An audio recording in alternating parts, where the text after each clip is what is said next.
Hey man, let me tell you something. Most men learn far too late.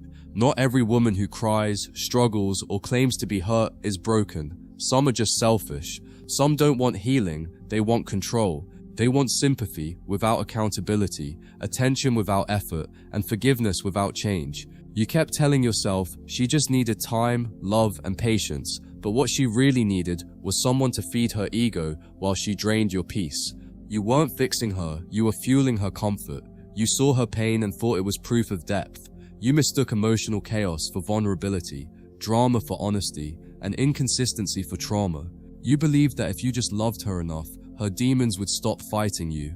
But she wasn't fighting demons, brother. She was feeding them. You were trying to heal what wasn't wounded, just self-serving. You were pouring empathy into a void that only reflected your own kindness back at you as weakness. Some women aren't looking for love. They're looking for relief. Relief from boredom, loneliness, or the consequences of their own choices. And when you came along, you became the cure for everything she refused to take responsibility for. You became her therapist, her emotional punching bag, her safe place to unload chaos she created herself.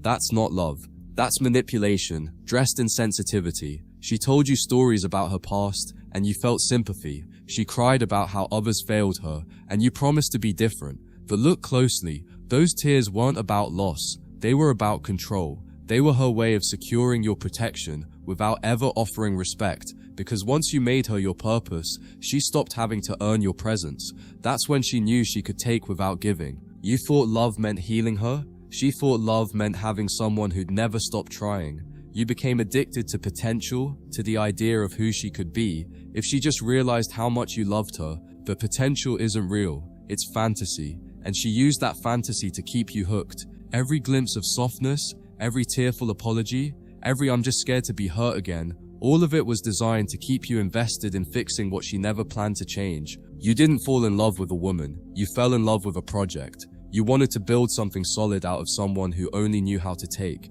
And when you finally realized that love without boundaries becomes servitude, it broke you. Because you weren't loving her for who she was. You were loving her for who you hoped she'd become. That's not her fault entirely. That's the part of you that believes love has to hurt to be real. But here's the truth. Real love doesn't drain you. It doesn't make you question your worth every night. It doesn't make you the caretaker of someone else's irresponsibility. Real love holds mutual respect. Real love has balance. What you experienced wasn't love. It was emotional dependency disguised as depth. You kept saying, "She's just been through a lot, but so have you," and you never used that as a license to destroy anyone. You need to understand the difference between trauma and selfishness. Trauma causes pain. Selfishness causes patterns. A traumatized person tries to protect themselves. A selfish person uses others to protect their comfort. One seeks healing, the other seeks control. You thought her inconsistency came from fear of intimacy, but in truth, it came from entitlement, the belief that you would always come back, no matter how much she took. That's why your patience didn't heal her, it enabled her. Every time you forgave, she learned she could betray you again. Every time you comforted her chaos, she learned that pain was her power. And every time you explained what hurt you, she used that information as ammunition for the next argument. She wasn't trying to heal, she was studying how much she could take before you broke. You thought your love was noble, but it was naive. You saw her through the lens of empathy, not reality. You kept saying she's not like this deep down, but brother, deep down is exactly who she is. People reveal themselves in patterns, not apologies. And her pattern was clear. Take what's convenient, leave when it's hard, and play the victim when confronted. That's not brokenness, that's selfishness with emotional camouflage. There's a kind of selfish woman who thrives on male guilt. She'll make you feel responsible for her moods, her mistakes, even her past. She'll tell you she's been hurt so you'll walk on eggshells, but the more careful you become, the more careless she acts. Because your caution gives her control, she knows your empathy is a leash, and she'll pull it until you confuse love with servitude. You'll start to notice something. The moment you stop giving her attention, she spirals. Not because she misses you, but because she misses control. She'll accuse you of being cold, of changing, of not caring. But what she's really saying is, my manipulation doesn't work anymore. That's when you see the truth. Her love was conditional on your obedience.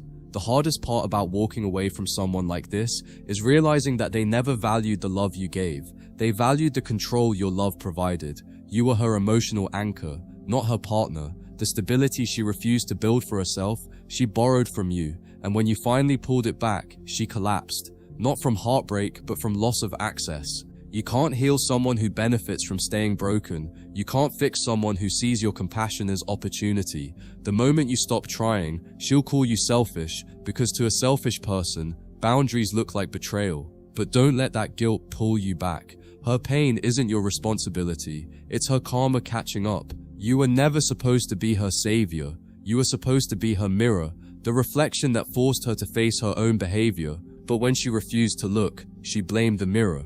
That's what selfish people do. They destroy what exposes their truth. So don't blame yourself for trying to love her. Blame yourself only if you stay after you've seen the truth. The freedom you're looking for won't come from revenge or validation. It'll come from indifference. The day you stop caring about whether she understands what she lost, you win. Because her chaos can't reach a man who's no longer playing the role of healer. You stop being her source, the moment you become your own. You'll notice something strange when you finally detach. Peace feels uncomfortable at first. You're so used to fixing, helping, and explaining that stillness feels unnatural. But sit in it. Let the silence cleanse you. Let the distance rebuild your focus. Because the man who no longer explains himself to the selfish is the man who finally returns to himself. In time, you'll see that you didn't lose her. You released her.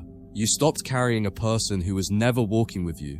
You stopped investing in a story that only benefited her ego, and the peace that follows will teach you something no relationship ever could, that you were never supposed to heal anyone who refuses to heal themselves. When she realizes she can't pull you back with guilt, she'll try nostalgia. She'll remind you of the good moments, the intimacy, the connection, but don't confuse memories with meaning. The same hands that once touched you with affection also twisted your emotions with manipulation. Remember that before you reply. Every man who tries to fix a selfish woman learns the same lesson. Not everyone's pain deserves access to your patience. Some people use suffering as currency. They spend it to buy control. And once you understand that, you stop trying to fix. You start protecting. Because peace isn't found in helping everyone. It's found in choosing who deserves your energy. She'll never admit what she did. She'll rewrite the story, call you cold or unavailable, but you'll know the truth. You gave love to someone who only knew how to consume it. You tried to build with someone who only knew how to take. That's not your shame. That's your lesson. The man who learns to stop fixing becomes dangerous, not because he stops caring, but because he starts seeing clearly. You stop falling for words. You start reading energy. You stop confusing tears with remorse. You become untouchable, not through pride, but through peace. Because once you've been drained by selfishness, silence becomes sacred.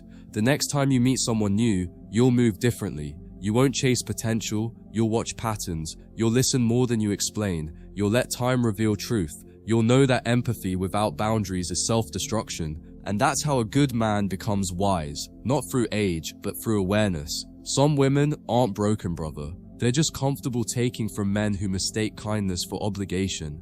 Your job isn't to fix them, it's to recognize them early and walk away. Because the energy you waste on the selfish is the same energy that could have built your empire. You can't save her, but you can save yourself. So stop trying to fix what's not broken. Stop diagnosing selfishness as trauma. Stop rescuing people who cut the ropes themselves. Your peace isn't negotiable. Your love isn't a charity. And the moment you stop mistaking chaos for depth, you'll finally understand. Real healing doesn't come from fixing her. It comes from freeing yourself.